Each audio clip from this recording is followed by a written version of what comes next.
DK అరుణ నేనే గెలుస్తానని పగటి కళ్ళు. వాళ్ళు పగటి కలలుగా అంటున్నారు 7 గెలిచాం కాబట్టి మేమే గెలిచేస్తామని.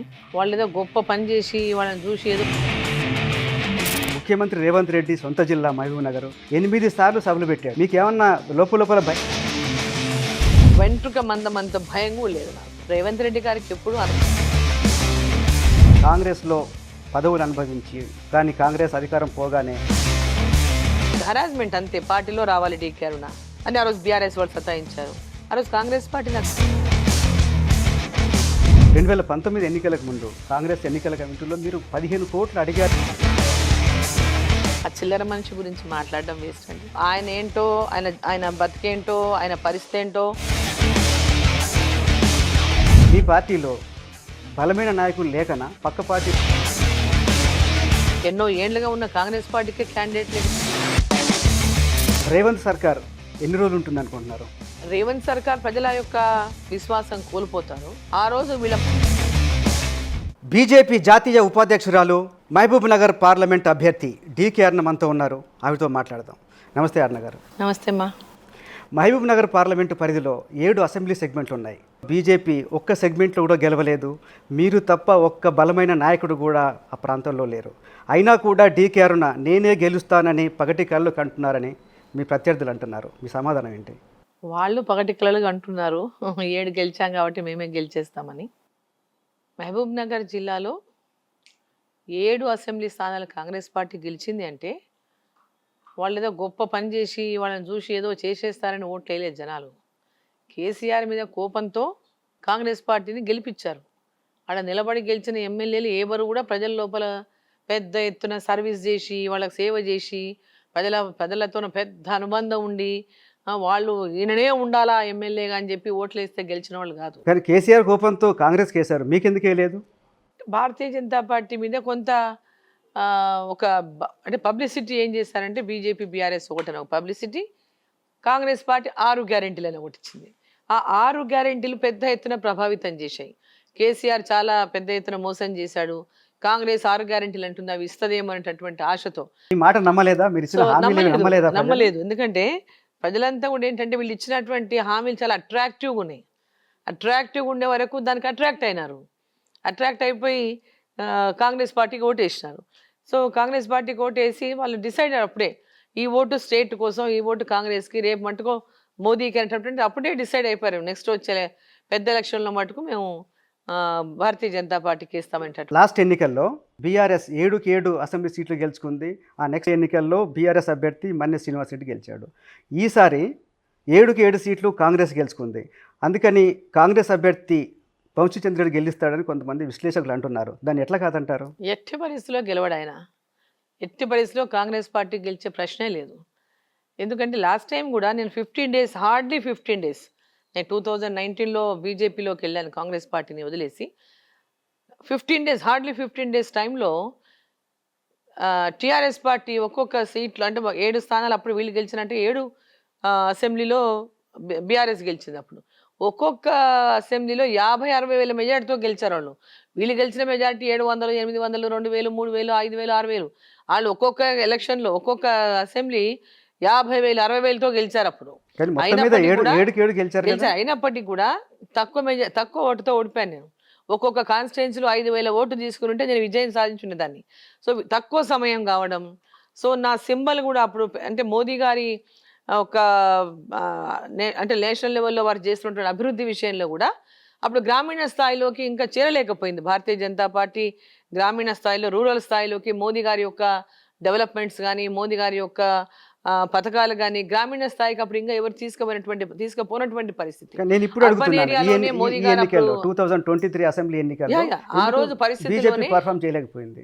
ఆ రోజు పరిస్థితుల్లోనే తక్కువ ఓటుతో ఓడిపోయినాం.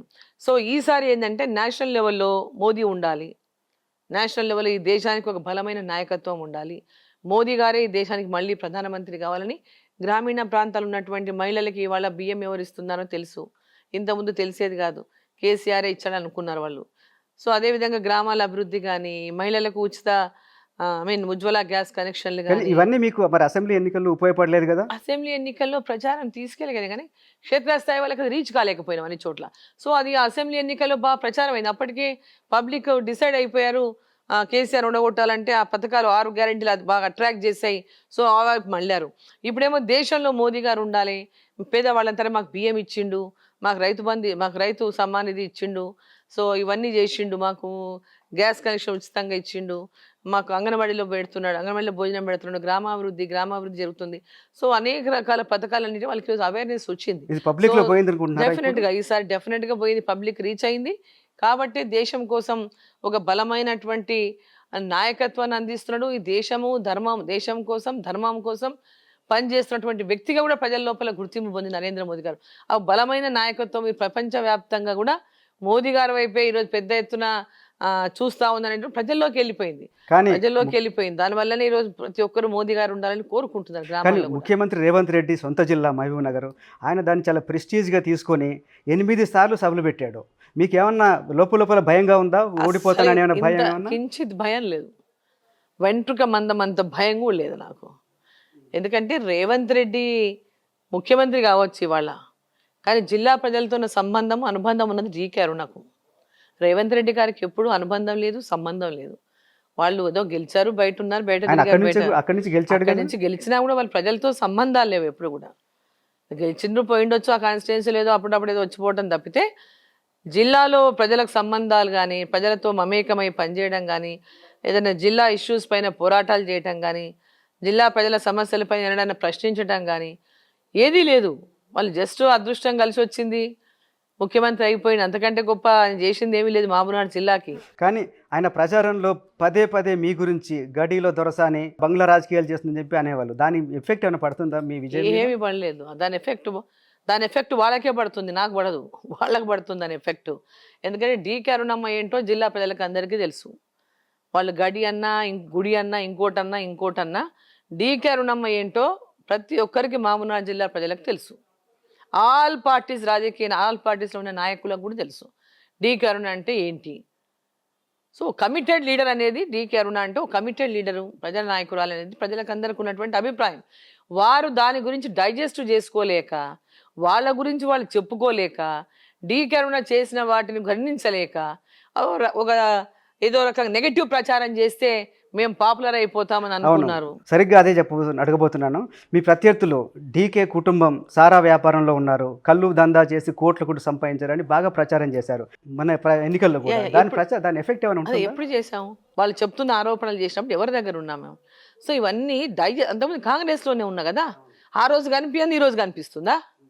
అంటే కేవలం ఒక మసిబూసి మారేడుకాయ చేయాలా, ఒక బ్లేమ్ గేమ్ ఆడాలా? వ్యాపారాలు చేసినా ఏది చేసినా భరత్ సింహారెడ్డి గారు నా హస్బెండ్ గురించే వీళ్ళు ఎంతసేపు మాట్లాడతారు. డీకే అరుణ గురించి ఒక మాట కూడా అసలు ఏం మాట్లాడలేక నా భర్తను తీసుకొస్తారు దారిలోకి. నా భర్త ఒక వ్యాపారం చేసి ఉండవచ్చుగాక, అదో 30 ఏళ్ల కిందట, ఆ రోజు చట్టపరంగా ఉన్నటువంటి చట్టపరిధిలోనే వ్యాపారాలు చేశాడు. ఆ రోజు చట్టంలో ఏవేవి ప్రభుత్వంలో చట్టబద్ధంగా ఉన్నాయో వాటిపైన వ్యాపారాలు చేశారు. ఆ రోజు చేసిన ఈరోజు చట్ట విరుద్ధంగా కావచ్చు, తీసేసిండొచ్చు కావచ్చు. ఈరోజు ప్రొహిబిషన్ అన్నారు, మళ్ళీ ప్రొహిబిషన్ ఏడుంది, ఇప్పుడు లేదు కదా. మళ్ళీ మందు దుకాణాలన్నీ మొత్తం బ్రహ్మాండంగా అమ్ముతున్నారు కదా.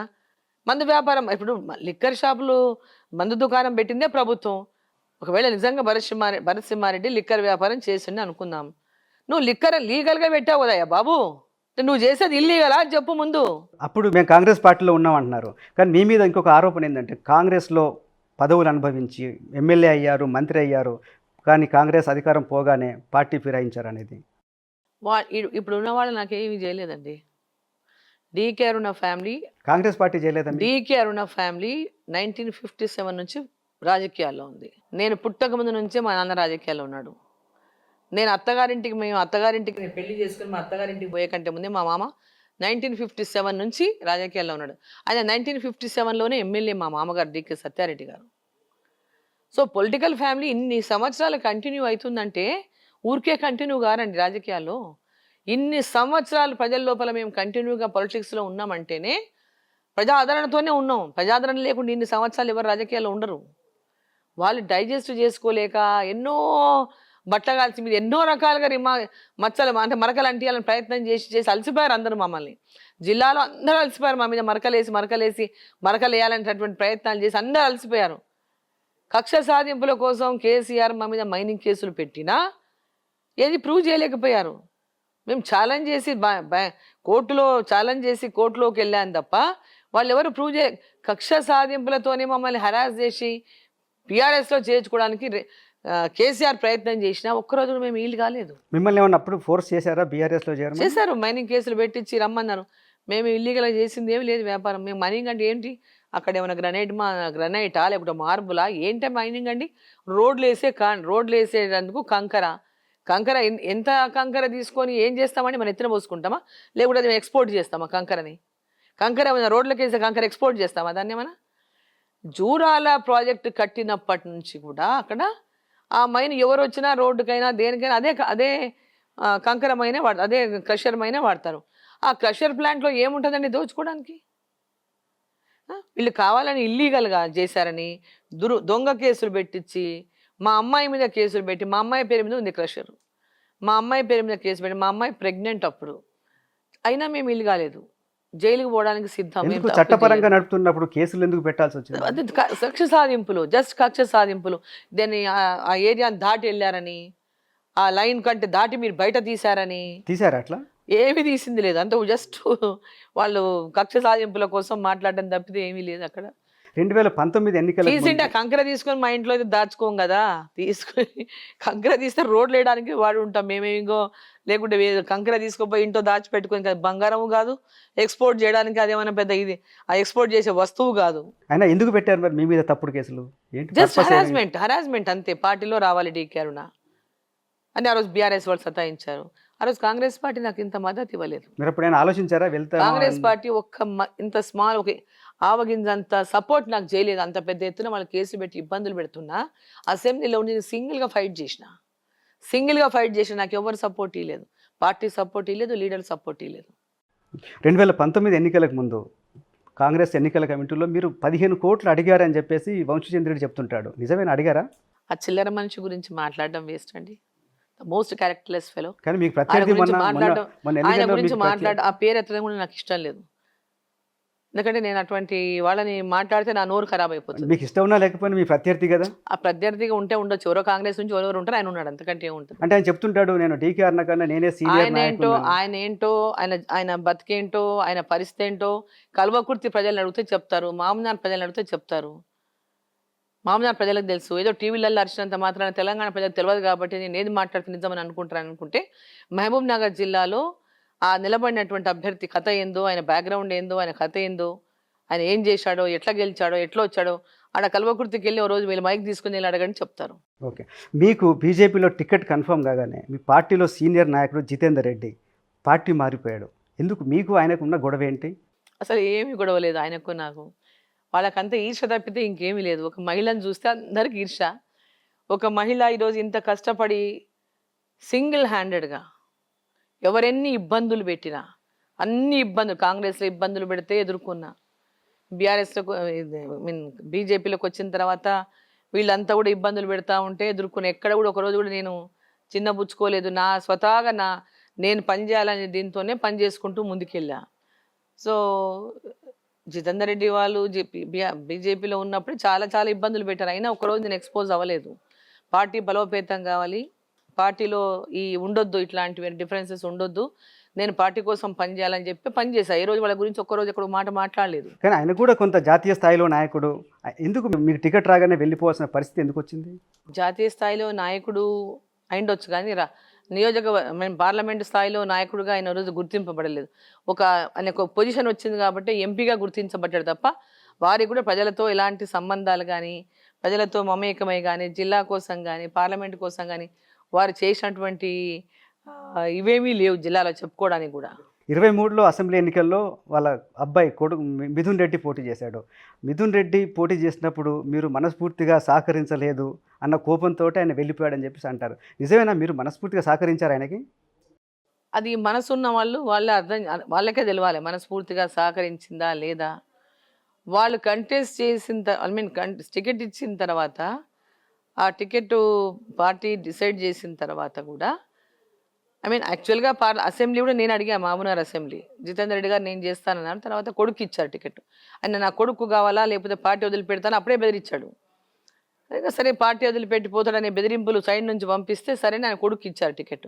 అయినా పెద్ద మనసుతో నేను పని చేశాను. నేను పార్లమెంట్కి పోటీ చేస్తే అసెంబ్లీకి చేయనని చెప్పా. నేను మహబూబ్నగర్ నుంచే చేద్దాం అనుకున్నాను. మహబూబ్నగర్లోనే 100% గెలుస్తాను. ఈ పార్లమెంట్లో చేయదలుచుకున్నా, ఈ పార్లమెంట్లో నేను ఉండదలుచుకున్నా కాబట్టి నేను అసెంబ్లీకి పోటీ చేయనని చెప్పా. చెప్పిన తర్వాత ఆయనకు టికెట్ ఇచ్చారు. ఆ టికెట్ అసెంబ్లీ పోటీ చేసి వాళ్ళు నన్ను ఏం పిలవలేదు, క్యాంపెయిన్ కూడా పిలవలేదు. వాళ్ళు క్యాంపెయిన్ పిలవకపోయినా నేనే ఫోన్ చేసి వస్తున్నానని అడిగి మళ్ళీ మళ్ళీ చెప్పకపోతే మళ్ళీ నేనే అది చెప్పి నేనే అడిగి టైం తీసుకొని వెళ్ళి కలిసి ఎందుకు ఒక వాళ్ళు రోజు campaign చేసి గెలవాలనుకున్నప్పుడు వచ్చా. మీలాంటి పెద్ద నాయకురాలు I పిలవాలి don't కదా, know. ఏమన్నా అంటే ఇష్యూస్ ఏమైనా ఉన్నాయా? ఇష్యూస్ ఏమీ లేవు. అంటే క్రెడిట్ ఏందో ఐ డోంట్ నో వాళ్ళ మనసులో ఏముందో మనకు అర్థం కాదు కదా. సరిగ్గా ఎన్నికలకు ముందు జితేందర్ రెడ్డితో పాటు మక్తల్కు చెందిన జలంధర్ రెడ్డి కూడా పార్టీ వదిలేసి వెళ్ళిపోయాడు. దాని ఎఫెక్ట్ ఏమైనా పడుతుందా మీ విజయం మీద? ఏమీ లేదు.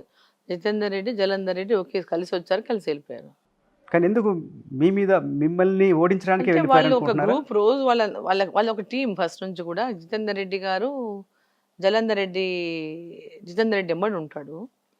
లాస్ట్ టైం బీఆర్ఎస్లో ఉన్నప్పుడు వీళ్ళిద్దరు బీఆర్ఎస్లో ఉన్నప్పుడు కూడా అక్కడ బీఆర్ఎస్లో మక్తల్ నియోజకవర్గంలో జలంధర్ రెడ్డిని ఇండిపెండెంట్గా వేయించాడు. అప్పుడు కూడా ఆయనకు దాదాపు 20,000 ఓట్లు వచ్చినాయి.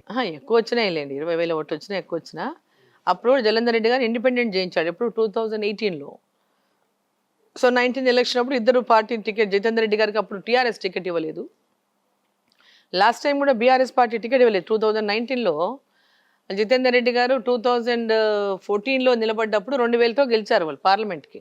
సో 19లో వాళ్ళు టికెట్ ఇవ్వలేదు BRS party parliament ticket. All MLAs ఆయన అపోజ్ చేశారు. అప్పుడు వీరు బీజేపీలో చేరారు.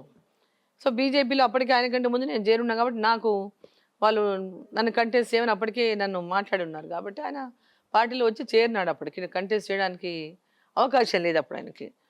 సో వచ్చినాడు, పార్టీలోకి వచ్చినాడు, చేరిపోయినాడు. తర్వాత పార్టీ ఆయనకు మంచిగానే రెస్పెక్ట్ చేసింది, మంచిగానే చూసింది, అన్ని రకాలుగా ఆయనకు ఇంపార్టెన్స్ ఇచ్చింది, నేషనల్ ఎగ్జిక్యూటివ్ మెంబర్గా చేసింది, ఆయన కొడుకు టికెట్ ఇచ్చింది, అన్నిట్లో కూడా వారికి ప్రాధాన్యత ఇచ్చింది. అన్ని ఇచ్చినప్పటికీ కూడా ఆయన కూడా వెళ్ళిపోయాడు. ఎందుకు కారణం? అంటే ఇక మీరేమనుకుంటున్నారు? నేను అనుకుంటున్నా వారికి ఏంటంటే ఎంపీ టికెట్ కావాలని కోరుకున్నట్టున్నారు, రాకపోతే వెళ్ళిపోయాడు. కొడుకు కూడా అడిగాడు, కొడుకుకి ఇవ్వకుంటే అప్పుడే పోయేవాడు. కొడుకు టికెట్ ఇవ్వనప్పుడు అప్పుడు కనుక కొడుకుకి అసెంబ్లీ టికెట్ ఇవ్వకుంటే అప్పుడే వెళ్ళిపోయినవాడు జితేందర్ రెడ్డి గారు. సో వెయిట్ చేశాడు తనకు మళ్ళీ టికెట్. అప్పుడు ఏమన్నాడు, నాకు టికెట్ వద్దు ఏమొద్దు, నా కొడుకు ఫ్యూచర్ నేను నా ఫామ్ హౌస్ రెస్ట్ తీసుకుంటానని చెప్పాడు. మళ్ళీ అసెంబ్లీ అయిపోగానే మళ్ళీ పార్లమెంట్కి వచ్చారు, నాకు టికెట్ కావాలని మళ్ళీ ప్రెషర్ పెట్టాడు.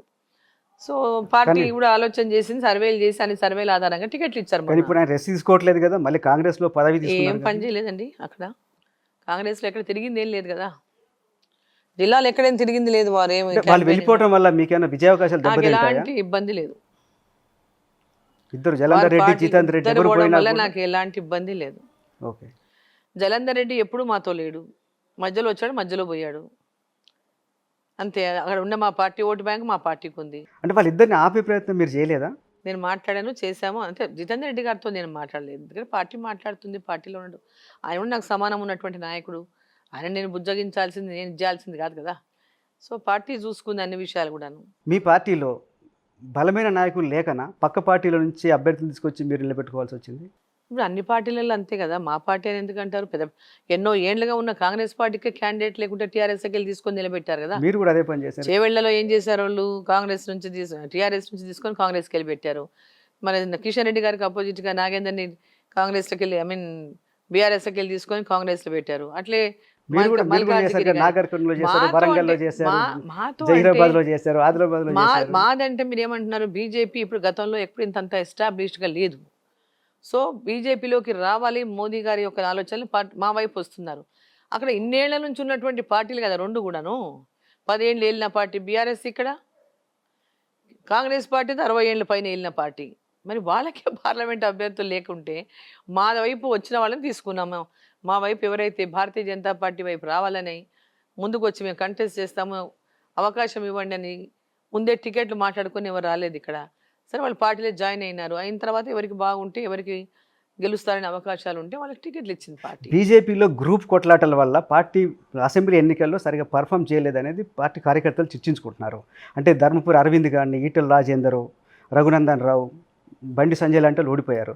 ఆ ఎఫెక్ట్ ఇప్పుడు లోక్సభ ఎన్నికల్లో ఏమైనా పడే అవకాశం ఉందా? గ్రూప్ తగాదాలు ఎక్కడ గ్రూప్ తగాదాలు ఏం లేవు.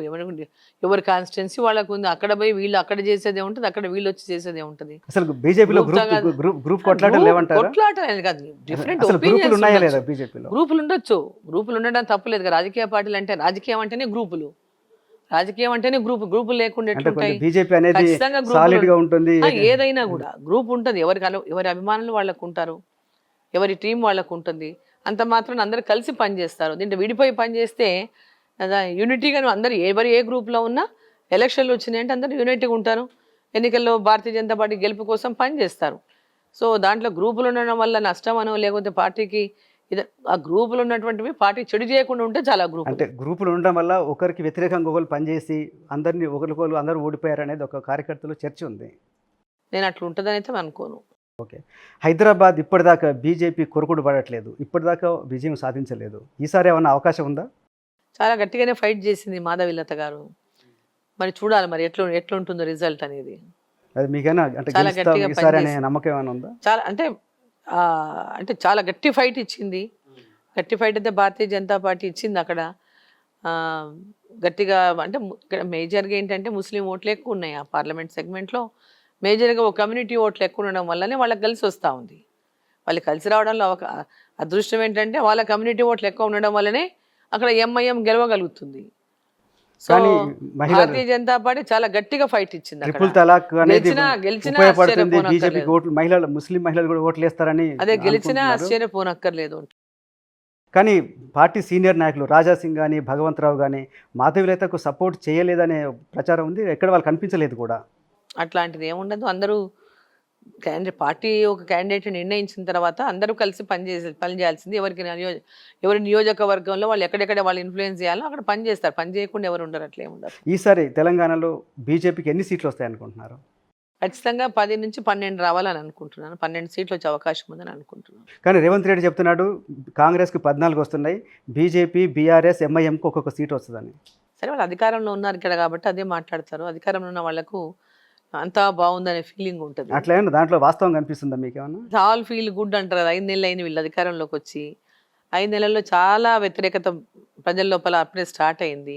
సో అడ్మినిస్ట్రేషన్ పరంగా కూడా రేవంత్ రెడ్డి గారు ప్రూవ్ చేసుకోలేకపోయినారు. ఈ 5 మంత్స్లో వాళ్ళు ఏం ప్రూవ్ చేసుకోలేకపోయినారు. మాటలతోనే గడిపేస్తూ ఉన్నారు సమయం అంతా తప్పితే అలా ఇప్పటిదాకా ఎలాంటి అవుట్కమ్ లేదు. అడ్మినిస్ట్రేషన్ పరంగా కూడా ఎలాంటి అవుట్కమ్ లేదు. సో మాటలు ఒక ముఖ్యమంత్రిగా మాట్లాడాల్సినటువంటి పద్ధతిలో కూడా ఆయన మాట్లాడాలి. హుందాతనం లేదు. ఇంకా అపోజిషన్ నాయకులుగానే మాట్లాడుతున్నారు. అందరితో మమేకమై పనిచేసి నలుగురు సలహాలతో ఎట్లా ముందుకు వెళ్ళాలనేటటువంటి ఇది లేకపోవడం ఒకటి. నేనే నడిపించేస్తానేటటువంటి అహంభావం కూడా ఉండొచ్చు. అహంభావం అనేది ఎప్పుడు కూడా ఎలాంటి గుడ్ రిజల్ట్స్ ఇవ్వదు. రేవంత్ సర్కార్ ఎన్ని రోజులు ఉంటుంది అనుకుంటున్నారు? రేవంత్ సర్కార్ ప్రజల యొక్క అంటే ప్రజలు ఎప్పుడైతే ఈ యొక్క ప్రభుత్వం మీద విశ్వాసం కోల్పోతారో ఆ రోజు వీళ్ళ మనుగడ కష్టమే. కానీ కేసీఆర్ చెప్తున్నారు బీజేపీ మళ్ళీ అధికారంలోకి వస్తే రేవంత్ రెడ్డి సర్కార్ను కూల్చేస్తుందని. నిజమేనా? అట్లా జరుగుద్దా? ఎవరిని ఎవరు కూల్చడమా పెట్టడం అనేది కాదు. ప్రజలు అల్టిమేట్గా ప్రజలు నిర్ణయం తీసుకుంటారు. అధికారం ఇవ్వటం కానీ కూల్చడం కానీ ప్రజల నిర్ణయం. అది 100 మందికి పైగా ఎమ్మెల్యేలు ఉంటే నా ప్రభుత్వాన్ని కూల్చడానికి ట్రై చేశారు, మా ఎమ్మెల్యేలను కొనడానికి ట్రై చేశారు, రేవంత్ రెడ్డి సర్కార్ని సంవత్సరం కూడా ఉండనియర్ అనేది కేసీఆర్ అంచనా. అట్లాంటి జరిగే అవకాశం ఏమైనా ఉందా? కేసీఆర్ గారు ఇప్పుడు ఏంటి పాపం ఒక్క 10 ఏళ్లలో అంత అంత బ్రహ్మాండంగా ఈ తెలంగాణలో తను తప్ప ఇంకెవరు లేరన్నటువంటి చూసిన ప్రజల నిర్ణయం ఏముందో చూసాం కదా. తెలంగాణలో మొన్న ఇచ్చిన తీర్పు తర్వాత బీఆర్ఎస్ పరిస్థితి ఏంటి రాష్ట్రంలో? ఏమవుతుంది లోక్సభ ఎన్నికల తర్వాత? ప్రజా తీర్పు బీఆర్ఎస్ పరిస్థితి ఏమవుతుంది అనుకుంటున్నారు? ప్రజా తీర్పు ముందల అందరూ శిరసావహించాల్సిందే. ప్రజల యొక్క విశ్వాసాన్ని ఎంతవరకు పొందగలుగుతామో అంతవరకు మనం ఎలాంటి రాజకీయాలు చేసినా ప్రజలు హర్షిస్తారు. ఎప్పుడైతే ప్రజల లోపల విశ్వాసం కోల్పోతారో అప్పుడు కూడా ఎవరు ఎలాంటి రాజకీయాలు చేసినా ప్రజలు హర్షిస్తారు. ప్రజలు వీళ్ళు ఉండకూడదు అని అనుకున్నారనుకోండి, వీళ్ళు అసలు అంటే కాంగ్రెస్ పార్టీ ఇచ్చిన హామీలను చూసుకుంటే ప్రజలంతా కూడా అసంతృప్తిలోనే ఈ ప్రభుత్వం వేస్ట్ అనేటటువంటి పరిస్థితులు వచ్చినప్పుడు ఆ రోజునటువంటి పరిస్థితులను బట్టి ఇతర పార్టీలు కూడా యాక్ట్ చేస్తాయి.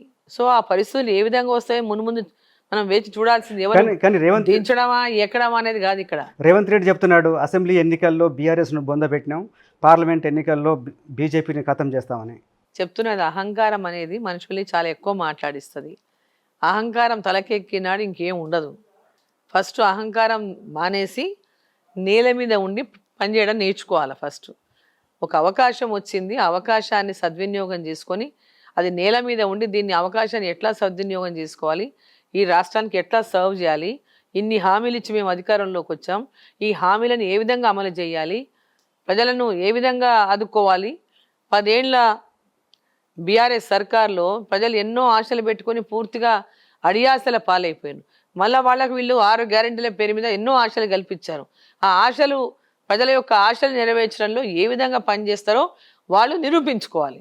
ఫస్ట్ అది చాలా ఇంపార్టెంట్. అది వాళ్ళు ఏ విధంగా 6 గ్యారెంటీలు ఎట్లా అమలు చేస్తారు, ఎప్పటిలోపు అమలు చేస్తారు. ఆయన అంటున్నాడు 15 ఆగస్టు లోపల రుణమాఫీ చేసేస్తారు అంటున్నాడు. మీకు నమ్మకం లేదా? అసలు చేయమనండి, మంచిదే కదా. మేము అంటున్నాం ప్రజలకు ఇచ్చిన హామీ నిలబెట్టుకోండినే చెప్తున్నాం. నిలబెట్టుకోండి, మీరు ఇచ్చిన హామీ నిలబెట్టుకోకపోతే రాజీనామా చేయండి అంటున్నాం. ఆయన చెప్తున్నాడు రాజీనామా చేస్తానని. డెఫినెట్గా గుడ్, ఆ పని చేస్తే మంచిదే కదా. కేసీఆర్ గారు ఇచ్చిన హామీ ₹1,00,000 రుణమాఫీ, 2వ దఫా కూడా. ఆ ₹1,00,000 రుణమాఫీ చేయడానికి ఎలక్షన్ల ముందు కూడా చేయలేకపోయాడు పూర్తిగా. ఆయన చేయలేకపోయాడు. ఈయన 2 లక్షల రుణమాఫీ చేస్తాను హామీ ఇచ్చాడు. మీరు బ్యాంకులకి వెళ్ళి తెచ్చుకోండి, బ్యాంకులకు 2 లక్షలు తీసుకొచ్చుకోండి, రాగానే డిసెంబర్ 9న నేను రుణమాఫీ చేసేస్తా అని చెప్పాడు. మరి ఎందుకు ఎంబడే చేయలేదు? మళ్ళీ ఇప్పుడు ఆగస్ట్ 15th వరకు ఎందుకు? కానీ చెప్తున్నాడు కదా, కేసీఆర్ మొత్తం ఖాళీ గిన్నెలు మిగిల్చిపోయాడు, మా దగ్గర ఖజానా ఖాళీగా ఉంది, అందుకని డబ్బులు సమకూర్చుకుంటున్నామని. అంటే ఆ రోజు ఉన్నాయని అనుకున్నావా నువ్వు? హామీలు ఇచ్చేటప్పుడు తెలంగాణ గవర్నమెంట్లో ఎన్నికలు వచ్చినప్పుడు మనం అందరం చెప్పిందే కదా, లక్షల కోట్ల అప్పులైనాయి అని. నీకేమైనా లంకి బిందెలు ఇచ్చిపోతాను నువ్వెట్లా అనుకున్నావు? చెప్పాడు, ఓపెన్ గానే చెప్పాడు. లంకి బిందెలు ఉంటాయి లంకి బిందెలు ఉంటే బాగా భోజనం చేయొచ్చు అనుకున్నాడేమో మరి ఈయన కూడా ఛానల్లా అని. అక్కడ ఖాళీ బిందెలు ఉండే సంగతి అందరికీ తెలుసు కదా. ఇన్ని లక్షల కోట్లు చేశాడప్పు, ఇన్ని లక్షల కోట్లు చేశాడప్పు అని చెప్పాం కదా. ఇప్పుడు వచ్చినాక నీకు కొత్తగా తెలిసింది ఏమున్నది? ఇవన్నీ సాధ్యం కావని మేము చెప్పినాం కదా. ఈ రాష్ట్రంలో ఇవన్నీ అప్పుల కుప్పగా మారిపోయిన తెలంగాణలో ఇవేవి సాధ్యం కావు, కాంగ్రెస్ పార్టీ మోసం చేస్తుందని మేము చెప్పినాం కదా. ఇప్పుడేమో పాపం ఈయనకు వచ్చినప్పుడు ఏం తెలీదు, పాపం పసిపిల్లగాడు వీటికి వచ్చిన తర్వాతనే ఆయనకు లక్షల కోట్ల రూపాయల అప్పులని తెలిసినట్టు మాట్లాడితే ఎట్లా? ఇదొక మోసం కదా, మళ్ళీ ఇదొక మోసం, మళ్ళీ కొత్త మోసం. బీజేపీ బీఆర్ఎస్ ఒకటే. బీజేపీని గెలిపించడానికి కేసీఆర్ సుపారీ తీసుకున్నాడు, అందుకనే చాలా చోట్ల డమ్మీ క్యాండిడేట్స్ పెట్టాడని చెప్పి అంటున్నారు. అట్లనే జరిగిందా? ఏమైనా ఒప్పందం ఉందా? చీకటి ఒప్పందం అంటున్నాడు. సుపారీ తీసుకునేటటువంటి అలవాట్లు ఉన్న వాళ్ళు ఇటువంటి మాటలు మాట్లాడతారు. సుపారీ తీసుకునేటటువంటి అలవాటు రేవంత్ రెడ్డి గారికి ఉన్నట్లుంది. రేవంత్ రెడ్డి అసెంబ్లీ ఎలక్షన్లప్పుడు ఈ మాట చెప్పి సక్సెస్ అయ్యాడు. బీజేపీ బీఆర్ఎస్ ఒకటి ప్రతిసారి అబద్ధాలు చెప్పి సక్సెస్ అవుతారు అనుకుంటే కారు. ఈసారి చెంప పగలగొడతారు. ఈ పార్లమెంట్ ఎన్నికల్లో 6 గ్యారెంటీలు చెప్పి మోసం చేశాడు ఒకటి, బీజేపీ బీఆర్ఎస్ ఒకటి అని చెప్పి మోసం చేశాడు. అసలు వాళ్ళకి మాట్లాడడానికి అర్హతనే లేదు. మొన్నటిదాకా మాట్లాడిన వాళ్ళు ఎమ్మెల్యేలను తీసుకొచ్చి నిలబెట్టుకున్నారు కదా. ఇప్పుడు వాళ్ళు ఏ చీకటి ఒప్పందంతో మీరు కంటెస్ట్ చేయిస్తున్నారు వాళ్ళని తీసుకొచ్చి పార్లమెంట్కి? ఏం చీకటి ఒప్పందాలు జరిగినాయి మీకు? మరి కానీ మీ దగ్గర చాలా మంది చేర్చుకొని సీట్లు ఇచ్చారు కదా మీరు. మాది అంటే ఓడిపోయిన వాళ్ళు మా పార్టీలోకి చేరతామని చేరారు. పార్టీ సర్వే చేయించుకుంది, ఎవరికి బలమైనటువంటి అవకాశం. ఓడిపోయిన వాళ్ళు కాదు, గెలిచిన వాళ్ళే మీ పార్టీలోకి వచ్చారు. బీబీ పార్టీలు గెలిచిన సిట్టింగ్ ఎంపీ. మన కాంగ్రెస్ బీఆర్ఎస్ పార్టీ ఓడిపోయింది. ఇప్పుడు ఈరోజు కాంగ్రెస్ ఇక్కడ బీఆర్ఎస్ పార్టీ లేదు. సో ఇప్పుడు సిట్టింగ్ ఎంపీస్ కానీ లేదా ఇంతకుముందు పోటీ చేసినటువంటి వాళ్ళు కానీ ఎవరైనా సరే భారతీయ జనతా పార్టీలో సర్వీస్ చేయాలని వచ్చినప్పుడు, భారతీయ జనతా పార్టీలో మేము చేరాలి, దేశం కోసం సర్వీస్ చేయాలని వచ్చినప్పుడు తప్పకుండా చేర్చుకుంటుంది కదా. కేసీఆర్ చెప్తున్నారు అసలు లిక్కర్ స్కామ్ అనేదే లేదు, ఇదంతా మోడీ చేసిన కుట్ర అని. లోక్సభ ఎన్నికల్లో ఓట్లు తీసుకోవడానికే కవితను జైల్లో పెట్టారా? ఇవన్నీ రాజకీయాలు వాళ్ళు ఇదే మాట్లాడతారండి. ఇప్పుడు శక్తి లేనటువంటి కాంగ్రెస్ పార్టీ ఇదే మాటలు మాట్లాడి అసెంబ్లీలో లబ్ధి పొందింది. మళ్ళీ పార్లమెంట్లో కూడా ఇదే డ్రామా, ఇదే సీను, ఇదే రిపీట్ చేయాలని ప్రయత్నం చేస్తుంది. ఇప్పుడు తెలంగాణ ప్రజలకు అందరికీ తెలుసు బీఆర్ఎస్ బీజేపీ ఒకటి కాదు అనేది. కాంగ్రెస్ బీఆర్ఎస్ ఒకటి, లోపాయికారి ఒప్పందాలతో వాళ్ళు రాజకీయాలు చేస్తున్నారు. ఒకటి కాదు అని చెప్పడం కోసమే కవితను అరెస్ట్ చేశారా? బీజేపీ బీఆర్ఎస్ ఒకటి కాదు. కవిత అరెస్టుకు రాజకీయ ఎలక్షన్లకు సంబంధమే లేదు. అట్లా అనుకుని ఉంటే నిజంగా అరెస్ట్ చేయాలా, లబ్ధి పొందుతాం అనుకుంటే అసెంబ్లీ అప్పుడే అరెస్ట్ చేసేవాళ్ళు అదే కదా. అసెంబ్లీ ఎలక్షన్లకు ముందు అసెంబ్లీ అప్పుడే అరెస్ట్ చేసేవాళ్ళు కదా. చేయకపోవడం వల్ల నష్టపోయాం కాబట్టి లోక్సభలో అప్పుడే లాభం కోసం చేశారా? అప్పుడే లబ్ధి పొందాలనుకుంటే అప్పుడే చేసేవాళ్ళం కదా. రాజకీయాల్లో లబ్ధి పొందాలనేటటువంటి ఒక దీంతో ఎవరి మీద కూడా వేధింపులు భారతీయ జనతా పార్టీ చేయలేదు. ఇది భారతీయ జనతా పార్టీ చేసినటువంటి వేధింపు కాదు. ఆమె మీద వచ్చినటువంటి ఆరోపణలు ఎదుర్కొంటున్న నేపథ్యంలో ఏదైతే సంస్థలు ఏవైతే విచారణ సంస్థలు ఉన్నాయో ఆ సంస్థలు చేసి వాళ్ళకి విచారణ సందర్భంగా పూర్తిగా సమాచారం వాళ్ళకి ఎప్పుడు దొరికిందో ఆ సమాచారాన్ని ఆధారంగా చేసుకొని ఆ ఎంక్వైరీల ఆధారంగా వాళ్ళు అరెస్ట్ చేశారు. దానికి భారతీయ జనతా పార్టీకి ఏం సంబంధం చెప్పండి? కానీ మీ పార్టీ నాయకులు చాలాసార్లు చెప్పారు కవితని జైల్లో పెడతాం, కేసీఆర్ ఇప్పుడు కూడా చెప్తున్నాం రేవంత్ రెడ్డిని జైల్లో పెడతామని. ఓటుకు నోటు కేసులో జైలుకు పోతాం అంటున్నారు. రాజకీయాల్లో ఏదైనా ఒక అవకాశం ఇచ్చారు అవతల అపోజిషన్ లేనప్పుడు మామూలుగా ఇవి మాట్లాడడం అనేది ఎవరైనా రాజకీయాల్లో ఇది మామూలే కదా. కవిత ఒక మహిళ 2 నెలలుగా జైల్లో ఉంది. ఏంటి మీ ఫీలింగ్? మీకేమైనా బాధ అనిపిస్తుందా? నాకేం ఫీలింగ్ లేదు. మహిళా ఫీలింగ్ అంటే రాజకీయాల్లో ఎవరి దారి వాళ్ళది. ఆమె బీఆర్ఎస్ పార్టీలో ఉంది. ఒక మహిళగా ఆమె ఆ పని చేసి ఉండకూడదు అని అనుకుంటాను నేను. ఆ పని చేయాల్సిన అవసరం ఏమొచ్చిండింది అనుకుంటాను. ఆ పని చేసి ఉండకూడదు. నిజంగా ఇప్పుడు అవన్నీ ప్రూఫ్ అయినాయి కాబట్టి మనం కాదు అని చెప్పలేం కదా. కేసీఆర్ అంటున్నాడు అదంతా ఉట్టి కుట్రనే, అసలు స్కామ్ కుట్ర అయితే అంత ఎందుకు జరుగుతుందండి? కుట్ర అయితే ఇవన్నీ ఎందుకు ప్రూవ్ అవుతాయి? వాళ్ళు ఎందుకు జైల్లో పెడతారు కుట్ర అయితే? ప్రధాని మోడీ తెలంగాణకు ఎన్నికల ప్రచారంలో వచ్చినప్పుడు ఆర్ఆర్ ట్యాక్స్ గురించి ప్రతి సభలో చెప్పారు. అంతకుముందు కాళేశ్వరం ఏటీఎంగా మారిందని కూడా అనేవాళ్ళు. ఎందుకు ఆరోపణలు చేసి వదిలేస్తున్నారు? నిజంగా ఇవన్నీ రాజకీయ ఆరోపణలేనా? దాంట్లో వాస్తవం ఉంటే ఎందుకు చర్య తీసుకోవడం లేదు? ఆరోపణలన్నీ పక్కాగా వాళ్ళకి చేతికి వచ్చిన తర్వాత వాళ్ళ మీద యాక్షన్ ఉంటుందండి. ఏదైనా కానీ ఊరికి ఆషామాషిగా జస్ట్ సరే పొలిటికల్గా ఆరోపణలు అనేవి చేసుకుంటాం. ఒక మీరు ఇట్లా అని చెప్పి ఫలానా వ్యక్తి ఇట్లా చేశాడని చెప్పుకుంటారు. దాని మీద కొంచెం పూర్తిగా స్టడీ చేయకుండానే యాక్షన్ ఉండదు కదా. కానీ ఆయనకు మామూలు సాధారణ రాజకీయ నాయకుడు కాదు కదా, ఈ దేశానికి ప్రధానమంత్రి. పూర్తిగా విచారణ నిజంగా జరిగి ఉంటే, నిజంగా అవినీతి జరిగి ఉంటే యాక్షన్ ఎందుకు తీసుకోలేదు? పూర్తిగా దాని మీద ఆధారాలు వచ్చిన తర్వాతనే యాక్షన్ ఉంటుంది. డెఫినెట్ గా అరెస్ట్ చేస్తారా? ఆధారాలన్నీ దొరికిన తర్వాత వదిలిపెట్టరు కదా. రేవంత్ రెడ్డిని కూడా అరెస్ట్ చేస్తారా? ఎవరున్నా సరే దాంట్లో ఆ ఆధారాలన్నీ రుజువైన రోజున తప్పకుండా ఎవరైనా సరే అది ఎవరైనా ఇండొచ్చు, వాళ్ళ మీద యాక్షన్ తప్పదు. ఓకే, బీజేపీ నాయకులు బీఆర్ఎస్ నాయకులు చాలాసార్లు చెప్తున్నారు ఎలక్షన్ల తర్వాత రేవంత్ రెడ్డి బీజేపీలోకి వస్తాడని. అట్లాంటి అవకాశం ఉందా? వస్తే మీరు స్వాగతిస్తారా? నేనైతే అనుకోను అట్లాంటి అవకాశం ఉంటుందని. ఎందుకంటే ఆయన ఇప్పుడు ముఖ్యమంత్రిగా ఉన్నాడు, 5 ఏళ్ళు ముఖ్యమంత్రిగా ఉంటాననే ధీమాతో ఉన్నాడు. ఆయన భారతీయ జనతా పార్టీలోకి ఏం అవసరం అని చెప్పండి. ఆయన డిఎన్ఏ కూడా ఏబీవీపీ ఆర్ఎస్ఎస్ ఇవన్నీ ఉత్తి మాటలండి. ఆ మాటలు చూస్తే భాష చూస్తే అట్లుందా? ఏదో ఆ టైంలో ఏదో నడిపించేసి ఉంటారు టైంపాస్. ఓకే, అంటే మీ పార్టీ నాయకులు ధర్మపురి అరవింద్ కూడా అంటున్నాడు వస్తే మేము స్వాగతిస్తామని. మీరేమన్నా స్వాగతిస్తారా, వ్యతిరేకిస్తారా? స్వాగతించడానికి నేనేమి ఇక్కడ అప్పుడు కాంగ్రెస్లో ఉన్నప్పుడు అదే అడిగారు, స్వాగతిస్తారంటే ఇది నేషనల్ పార్టీ, ఎవరు వచ్చినా వెల్కమ్, ఎవరిని వద్దనేది ఉండదు కదా. ఈ దేశంలో ఉన్న ప్రతి ఒక్కరూ ఎంతోమంది పార్టీలో మెంబర్షిప్ తీసుకున్నారు. కోట్ల మంది భారతీయ జనతా పార్టీలో మెంబర్షిప్ తీసుకునే వాళ్ళు ఉన్నారు. అట్లే రేవంత్ రెడ్డి గారు కూడా వచ్చి మెంబర్షిప్ తీసుకుంటే ఎవరికి వద్దంటారు? బీజేపీ తెలంగాణకు విభజన హామీలు అమలు చేయలేదు, ఒక్క పైసా కూడా సహాయం చేయలేదు, బీజేపీకి ఓటు వేయొద్దని చెప్పేసి బీఆర్ఎస్ కాంగ్రెస్ ప్రచారం చేసింది. నిజంగా దాని ఎఫెక్ట్ ఏమైనా మీ మీద పడుతుందా? ఎందుకు పడుతుందండి? They are inefficient people.